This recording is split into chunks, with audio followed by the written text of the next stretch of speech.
أنزلوا الناس منازلهم. أخو حمد الله طلع أمس والمشكلة صار كلامه ترند وهاجم كريم بنزيما. لا، هاجم كريم بنزيما وانتقص من كريم بنزيما واتهم أيضا كريم بنزيما.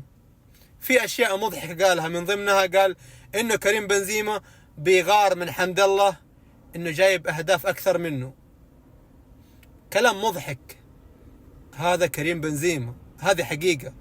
لعب لأفضل نادي في العالم، ماخذ أفضل لاعب في العالم، هداف الدوريات اللي لعب فيها، كان الدوري الفرنسي مع ليون أو الدوري الأسباني مع ريال مدريد.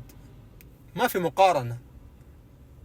إنك تنتقص من لاعب، يعني أنت مستفز زي أخوك. حقيقي يعني كلام بعيد عن كريم بنزيما كل البعد اللي أنت تهمته فيه. إنه هو اللي كان ما يبغى